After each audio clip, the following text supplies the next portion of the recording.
Il était clair pour nous qu'il n'y avait pas de projet à Malartic, tant et aussi longtemps qu'on n'avait pas l'acceptabilité, tant et aussi longtemps qu'on n'avait pas consulté la population. Donc, de un, il y a eu l'acquisition en 2004. De deux, il y a eu, si on veut dire, une première phase de forage pour essayer de voir si les données théoriques pouvaient arriver ou pouvaient concorder avec des données de terrain. Une fois qu'on s'est fait une idée, il y a eu, dès 2006, une rencontre avec la population, ce qu'on appelle la grand-messe chez nous, qui a eu lieu vraiment dans la phase initiale du projet pour dire aux gens, mais voici, on pense qu'on a quelque chose. Si on a quelque chose, voici les étapes et voici qu'est-ce qu'on serait obligé de faire. Et à ce moment-là, on avait déjà adressé la possibilité d'être obligé de relocaliser une partie de la population, donc des gens du secteur sud. Nous avons eu, je pense, un certain succès dans ce que nous avons accompli et beaucoup de compagnies minières nous appellent et nous demandent certains conseils sur certaines étapes à franchir et je leur dis toujours, il n'est jamais assez tôt pour parler d'un projet. Vous allez me dire que vous étiez situé en territoire urbain, donc ça vous demandait de faire ce genre de consultation-là. Je dirais oui, ça allait de soi, mais je pense qu'on l'a voulu le faire, on a voulu le faire avec un certain accompagnement. Donc, et c'est à ce moment-là que le groupe de consultation de la communauté a été formé.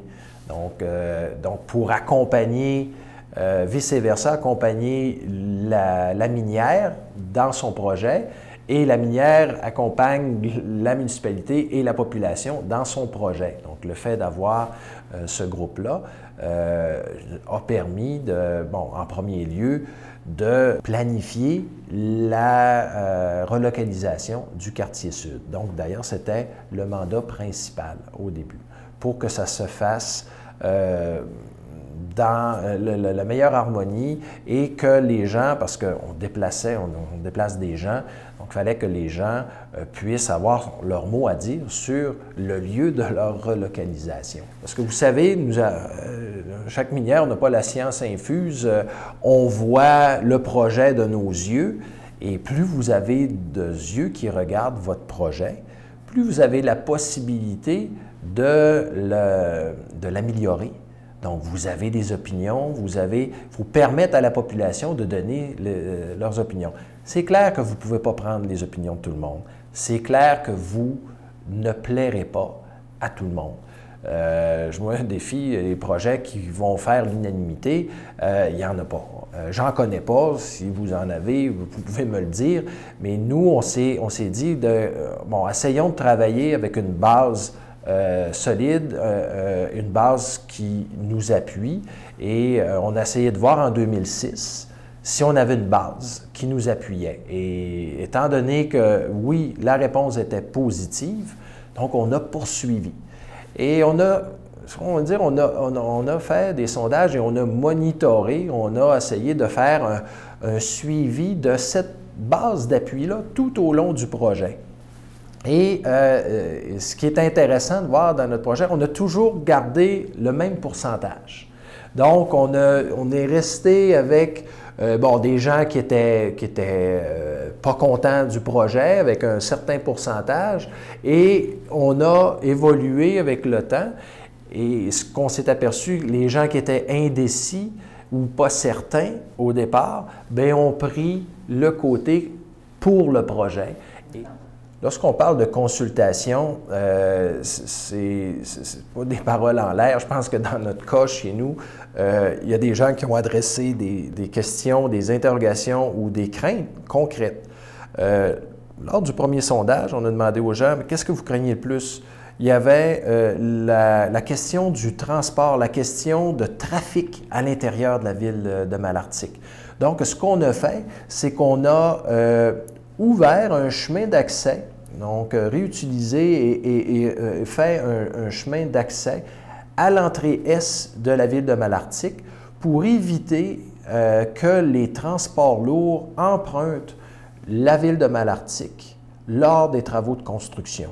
Donc, c'était quelque chose que les gens avaient vraiment crainte d'avoir ces gros transports-là et on avait à déménager ou à déplacer de très grosses pièces d'équipement pour la construction de l'usine. Et le fait d'avoir ouvert cette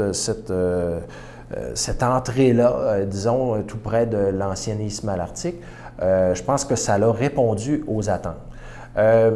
Autre interrogation, c'était au niveau des poussières, au niveau de l'impact visuel. Les gens nous demandaient, on ne veut pas voir la fosse, on ne veut pas avoir l'impact visuel du projet, on ne veut pas avoir de projet comme l'entrée de Val-d'Or. On ne veut pas avoir d'entrée comme Val-d'Or et on veut que vous puissiez aménager quelque chose. Donc, et c'est là qu'est venue l'idée de la butte écran. Donc, on aurait pu faire un écran coupe-son, coupe-poussière de toutes sortes de manières. Donc, on a voulu intégrer une butte écran qui servirait de parc linéaire. Donc, avec l'ajout d'une piste cyclable, le fait d'embellir le site, de mettre des espaces verts en faisant des petits parcs, ce qu'on appelait à l'époque des alcôves.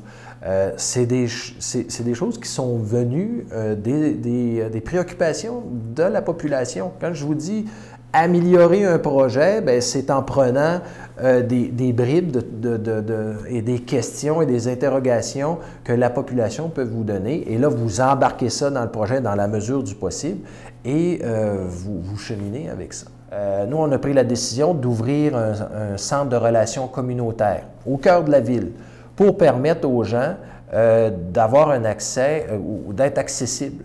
Les gens qui avaient des questions, les gens qui voulaient avoir la dernière information, avoir une copie de la dernière carte ou visualiser quelque chose, bien, ils pouvaient se rendre, ils peuvent toujours se rendre à ce centre de relations communautaires pour obtenir l'information.